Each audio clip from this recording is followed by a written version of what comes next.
Welcome to Breaking Sales. A quick announcement. Please make a note. Beginning April 1st, we're adjusting our podcast schedule to 2 episodes per month rather than 4. Mark on your calendar, we will release the first and third Mondays of every month. This will enable us to deliver even more valuable content in each episode with top expert guests and more specific takeaway points to help you and your business grow. Be sure to subscribe and don't miss out.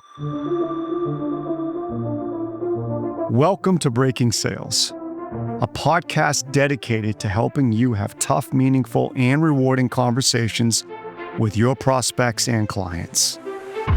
In meaningful, what we mean is these are the conversations you truly feel like you are the prospect or client's conversational peer. There's no anxiousness or uncertainty holding you back. You feel a sense of calm and confidence in asking the tough questions. You're not thrown off by the bad news, and you expect the prospect to think about and invest into the conversation as much as you do. On Breaking Sales, we use the filter of psychology and innate human behavior to deconstruct the many misleading sales approaches that actually work against your efforts to build trust and close the business. Let's get started.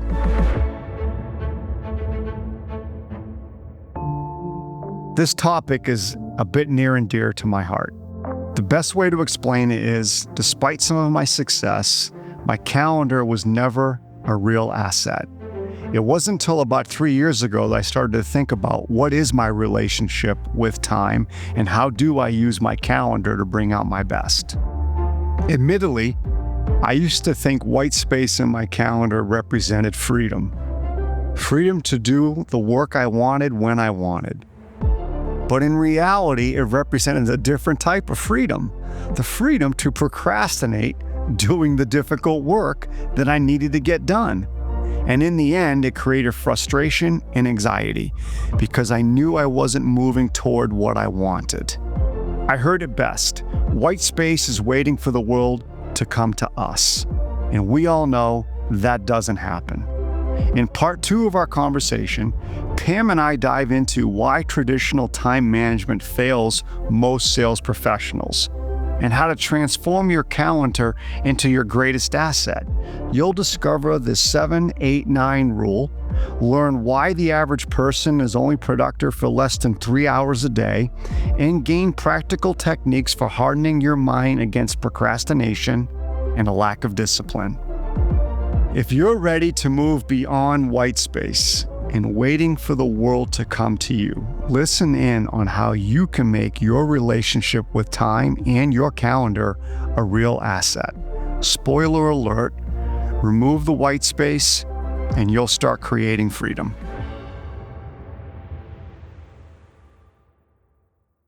I do want to talk today about relationship with time, and I love, Pam, the way you phrase that. It's something I've had to work on. I'm a big believer in it. And it's one of the greatest things we can do for ourselves to help us move from where we are today to whatever it is that we might want to achieve tomorrow. I can give you a little backdrop how it came up. In one of the webinars I was facilitating last week, this relationship with time came up, time management, which I don't like that phraseology at all. Time management, yeah. Yeah. I get it. You think you're managing your time, but that's not where it starts. For our listeners, relationship with time, as Pam describes it, and you'll hear more about it, it truly is. It's how you view, how you use, how you allocate your time, how you think about it. Do you think about it and it becomes anxiety and stress, or do you think about it as something that's an asset of yours that's truly going to help you move to where you want to go? And it's the latter, obviously. It's just an asset. And so I think it's just a powerful conversation, Pam. It is. So I will be very clear with the listeners that these are my opinions only and my experience the past 15 years with my personal relationship with time. And to Dan's point, we all have one. I don't think we pay much attention to it, and we certainly aren't deliberate about how we strengthen our relationship with time. There are so many stats out there right now, Dan, that talk about what we're up against when it comes to being able to be more effective and efficient and productive. And I'll be clear, if you don't desire to truly become a high performer, then it's probably not going to be for you. If you're just okay allowing your days to continue on as they are, that's fine. But so many times people truly complain about how they don't feel like they have enough time. They're too busy. People are trying to give them more responsibility. So the first thing I think you have to come to grips with is the average employee is productive for 2 hours and 53 minutes of an 8-hour day. That's it. I don't want to be average. I don't desire to be an average human being. So one of the things you kind of have to start doing is accept where it is you're trying to go. And so knowing that stat, 2 hours and 53 minutes of an 8-hour day, the average employee is productive. We spend 51% of our days on tasks of little to no value. So these are the types of things that you just kind of have to wrap your arms around and say, am I okay with that or am I not okay with that? I'm not okay with it. I don't want to be the type of person that takes on less responsibility. I want to be the type of person that takes on more responsibility. And I understand not everybody is like that, Dan. So that's why I say sometimes this subject isn't for everybody because not everybody desires to be a high achiever. But I do. Very true. And a lot of the people we coach do. And so if that's truly your goal, then you have to make peace with what that means. So there's a couple things. I subscribe to zero sum and I like zero sum. I don't like time blocking. Time blocking, I feel is only good for people who are doing the same thing over and over again every single day. There's little to no variation in their tasks. There's little to no variation in their role and responsibility. Folks like us, people that are in sales, people that manage clients, there's a constant state of I have to shift and do very different tasks all throughout my day, which is why I like zero sum. It allows for every day to be different. What I would say there, Pam, though, and please, if you have a different thought process on it, that's absolutely fine. When it comes to sales, I am a proponent of people trying to group their time together with certain activities so they can create that flow. So for instance, I'm a big proponent of people grouping outreach where you're not trying to do an hour here and then an hour there and then an hour over here. Because the mental preparation for outreach for most people is significant, where they have to get themselves prepared. And the worst thing they can do is, chunk it with hours spread out through the day. That's not going to work. What they're going to end up doing is blowing off. If it's 3 hours spread out, they're going to blow off 2 of them because it's so much work for them to get into that prospecting mindset, that outreach mindset. I like when people, though, will say, you know what, I'm not doing that to myself anymore because that's mentally exhausting. I'm going to go 2.5 hours, 3 hours in this grouping, this one chunk. And I'm going to get into that flow. So I think there are certain activities where grouping does help. It does create momentum. Does that make sense? Yes, I would agree, but you have to work up to that. The problem is most of us don't have the ability to focus for long extensions of time. We allow for distractions. We try to multitask, which, by the way, everybody, as you know, multitasking is not a real thing. So part of learning how to evolve your relationship with time is learning how to focus for extended amounts of time without allowing yourself to get distracted. And so you have to work up to that. You can't just sit in a room for 3 hours and expect that you're going to be able to extremely focus if it's not something that you do well. If you do allow your phone to be there, if you do allow your email to be up, if you allow yourself to take a call. So you have to kind of practice the ability to go longer stretches of time without breaking focus. And I look at myself as an example when it comes to writing. I can't go 1 hour and then go on to a different task, then come back for another hour and get on to a different task, right? I have to group it Yes. and build momentum as I write, because writing is difficult, like outreach is difficult. But I get what you're saying. It's something that you build up on. To your point, what zero sum teaches you is, okay, there are certain things I have to do every day. I have to coach, I have to travel, I have to get tasks done, I have to check email, I have to return phone calls, but I'm not going to do them at the same time every day. It's got to vary because my schedule doesn't allow for me to do things at the same time every Sure. day. So I know I'm going to have to do certain things each day, but I can't convince myself that they're going to be at the same time every day. That's where people get twisted and start to do things like cancel and rework things and redo their schedule because they don't have the ability to understand that once I set my day the night before, there should be very little that gets in my way to disrupt that day. What I love about zero sum, Dan, is you don't fill in your day, your white space, until the night before. So the theory goes, you are not giving yourself permission to make decisions in the moment. You previously decided less than 12 hours ago, here's what's going to allow me to have a productive day. Here's already what's been scheduled on my behalf, and here's the white space I have available to me. So the theory That is, makes absolute sense too. you don't schedule till the night before. But right, and I may be jumping ahead, but I'm into the dialogue with you, which is, but you do have your non-negotiables set, right? My coaching is non-negotiable. Yeah.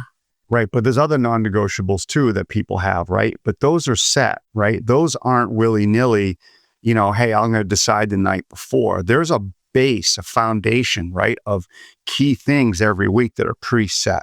True? Correct. But you have to, if you are going to allocate time in advance, like we do with our coaching, my schedule is set from a coaching standpoint for a year. I'm not going to change that. But what I find is some people will say, yeah, I'm going to set, X amount of time each week for this. And then they don't set it and go. So you only want to do that with the things that it's not negotiable and I'm not moving it. Treat it as a flight. I'm not changing it, not moving it. In our world, right, when you're in sales, right, whatever sales it might be, right, management, consulting, right, it could be commercial real estate, commercial insurance, financials, things like that, right? Non-negotiables that should be set would be like any kind of outreach, right? You want to get it set. Any kind of preparation, right? You'd want to get it set. Any of your your mindset work would be set, right? So there are certain things that you do set because that's the foundation of your process. Yes. But then don't move them and don't allow something else to determine it's a priority. That was my big lesson. I was taught that I tend to prioritize things all the time, like in the moment. And it's like, no, can't do that. So there are certain things, to your point, that you're going to set, but then you got to keep them. And that means, if a prospect wants to meet or somebody, no, I had already said that this time is sacred and I'm not giving it away. So that's where you have to practice with this, really understand what your non-negotiables are, because then you don't want to start to become the person that shifts in the wind all the time based on the things that you've already determined are important. Like for you and I, Dan, we can't just call a client and say, hey, I have to change. Sorry. We can't do that. So you have to start adopting that mindset in the things that you are saying based on where I know I want to go in my life. Right. They are non-negotiable. I actually think that makes it, I'm going to use this word. Don't get mad at me. I actually think that makes it a little easier for us though. Like, because to your point, our calendars are set 6 to 12 months in advance. They are, and they're full commitments. But I also think that makes it easier because we know that ain't moving. That's priority. And so that's never going to move. And that, right? I mean, there's Going to a move. little bit of truth in that, at least from my perspective. I Well, just think, absolutely. But then that's where you kind of have to say, are there things like that I have to treat the exact same way? right. I have to have that same mentality with certain things. But again, Dan, that's why I love zero sum, because I'm going to have my rocks, but each day those rocks are going to be done potentially at different times, because I can't just set and forget 9 different things. I don't know if you remember this, but I knowing you do, but I don't know. Do you remember what my calendar used to look like probably about 2 years ago? I don't know. Do I? I think so. Maybe it was 3. I loved white space. Oh, yeah. I know where you're going with this. Yeah. I'm a creative person, as you know, and sometimes, not sometimes, most of the time I thought white space was my freedom and I could pick and choose what I thought I needed to get done. Sometimes it was effective, long-term, not effective though. It's not effective. And the reason why I bring it up is because now with my calendar, something you said earlier, and I really want to emphasize this, and as listeners, you've heard me say this, but this is so powerful. Because if I can move from white space to absolutely more of a zero sum, which if you look at my calendar now, it is. And what's happening is I look at it as a vote every day. So if I got my non-negotiables in there and I look at it, and if that little voice comes up in my head and says, I don't feel like doing that right now. It's a much easier slow myself down moment where I can say, wait a minute, that activity represents where you want to go. If you don't do that activity, you're just voting to stay where you're at. If you do the activity, you're voting to head and continue your path toward where you want to go. And that little reminder to me resonates and rings in my head constantly now. And I also have clarity on where I want to go, which also helps me. But if we don't have clarity where we want to go, our calendar can't truly become the asset that it should be. Correct. And if you want to start feeling more efficient and productive and actually make traction on the things that are important to you, you have to learn that you are wasting so much time every single day. There's something called the 7-8-9 rule. And the 7-8-9 rule, and you can say 8-8-8, but the 7-8-9 rule says 7 hours of sleep, 8 hours for work, 9 hours for personal time. And then if you actually sat down and laid out a day, it is amazing when you realize how much time you actually have available to you. When we did this exercise at Glazier's, everybody's like, my goodness, I never thought about this. 9 hours for personal time. What am I doing with it? It's exactly the same. Exactly the same. Yeah, for our listeners, that's a great awareness exercise, right? It is. So how long would you suggest our listeners experiment with that 7-8-9 rule so they can truly get a sense, what is it for them? Where are they? Where's their trajectory on that? So if you can just say to yourself, okay, where are my 7? And again, for those of you that want to sleep 8 hours, 8-8-8. What you want to do is visualize, okay, what is my ideal 8 hours? How would I spend my day at work? 8 hours. How would I spend my 8 hours that I have every day available to me for personal time? 8 freaking hours of both. As you start to fill it out, to your point, it's more of a self-awareness exercise to say, holy cow. Like, especially when we got to the personal time, because you kind of plan out your ideal day and you say, okay, Right. 8 hours of work, fill it up. What would it look like? What would you get done? 8 hours of personal, fill it up. What would it look like? The goal of the exercise is to show you there's more than enough time available, both personal and work and for rest. You're just not using it to the best of your ability. And especially on the personal front, when you start like, okay, what do I do? Like, how do I fill up all this time? It's amazing. You start to realize I'm wasting it. I'm wasting it. Would 2 weeks be enough for someone to run that exercise for themselves to start getting a glimpse? Yeah, I mean, yes. And again, it's so hard to do in an episode like this to really walk people through the theory and how you do. I mean, it took me 6 months to get really, really good at running a zero-sum day. But you do want to start at least being aware of where you feel like you're losing time and not being efficient with the hours you have available to you. Mhm. All right. When you went through that 6 months, what can you tell our listeners to be careful of? Reprioritizing things in the moment. So remember, okay, to your point, Dan, Sunday evening, I'm going to look at my week. There are already so many things that have been committed on my behalf that are set in stone that are not going to be moved.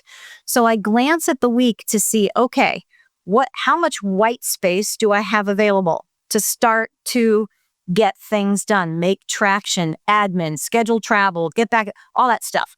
And then, okay, so I get a glance of the week. Okay, here's how the week looks and feels. I know this week I'm going to have to maximize my travel time because I'm on an airplane every night, whatever it is.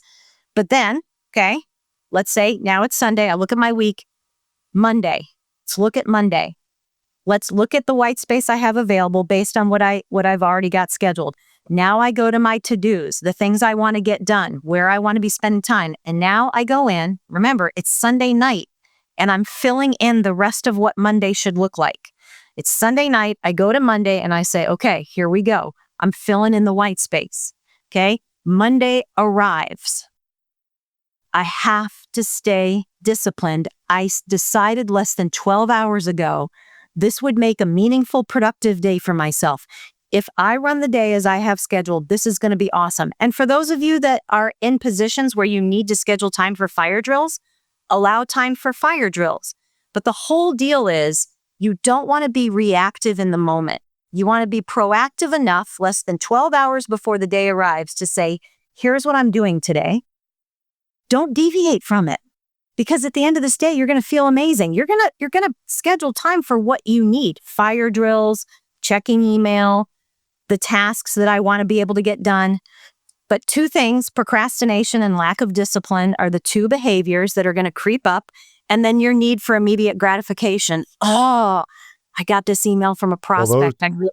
Those three things, right? Which I know them. Immediate need for gratification, right? Got it. Tired, a little bit worn out, maybe lacking a little motivation in the moment. That's the first time, right? Or easiest moment where discipline's going to slip, right? And then what was the third? Procrastination. Yeah. Because you just don't feel like it, right? So lack of discipline is, I don't feel like doing this right now. Procrastination is, I don't know why I said I was going to spend an hour on this today. I got plenty of time to get it done. I'm going to shove it off. Two different behaviors. And I think on both of them, if someone's clear on where they want to go and they really are not motivated, but they really know that this is what they want to create, it's a little bit easier for them to avoid the lack of discipline, right? It's a little bit easier for them to avoid the procrastination. But if there's no clarity, it's going to be very easy to procrastinate, right? It's going to be very easy to have a lack of discipline. You know, you've talked about this before, Pam, and this always resonates with me because you've talked about it for a long time and sometimes you use different words, but I love the concept of, and I'm a highly motivated person, but I need my calendar as an asset. And so for me, I love when you talk about, and I've heard it from others too, right? When the whole idea of is motivation's great, but motivation on its own isn't going to get you there. Routine and process will trump motivation all the time. And you do. It's almost like you just got to harden your mind. You just got to harden your mind. I decided less than 12 hours ago, this would be an ideal day. I do all this, I'm on top of the world. Harden yourself. I already decided this. Don't second guess yourself. Run the calendar. Be disciplined. Tune out the noise. All of those things. Just because, like, the timing of this particular topic's pretty good because, right, we're coming off the first quarter of a year. So we got 90 days past us, right? Everybody's probably looking at it going, am I at budget for the quarter, right? Am I at quota, whatever you want to call it, right? What have I done? What have I changed? What's going to be different the second quarter, right? So what advice would you give to our listeners, right? Now that we're coming off the first quarter, and let's say some of our listeners still need to make adjustments or still need to change their relationship with their calendar, change their relationship with time, what would be some of the maybe top pieces of advice you would give them? I would start with, you know what? The 7-8-9 rule or the 8-8-8. I'm just going to sit down and plan out the ideal 8 hours work and 8 hours personal. Just again, for that self-awareness. I'm fooling myself if I don't think there's enough hours for me to do everything I want to accomplish. That would be the first thing. Just try it. Like, plan out your ideal 16 hours. So I love that idea because even as you were talking about it, because I do my calendar every Sunday, I'm actually going to add something to it. When I do my calendar, I'm going to look at just innately my starting point, how much open space each week is in there. Now, I know I'm going to use it for priorities. As you said, I'm going to fill it. But I just want to kind of get my starting point every week. Like, okay, how much open space do I have on average at the start of every week? I love that. I love zero sum because it's going to fluctuate. Every week looks different. Every day looks different. Then the second thing I would do is people try to take on too much. Zero sum, you have to build up to it. So maybe start practicing with, hey, all I'm going to do is the night before I'm going to go into the next day, I'm going to pick the 3 things that are non-negotiable for tomorrow. Just 3 things. But I'm also going to go ahead and schedule when I'm going to do them because you do have to strengthen that discipline. You have to strengthen the ability to say, no, it's 2:00.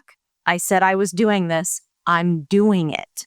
So 3 things, just 3 things that, you know what, they're non-negotiables for tomorrow. No matter what else happens, I'm getting these 3 things done. I love that. Plan them, assign the time, and stick to it. Act as if you're on an airplane or in a client meeting. You would never cancel it or switch it or move it. Have that same mentality with whatever those 3 things are. They're not movable. They're just not movable. It's a client meeting.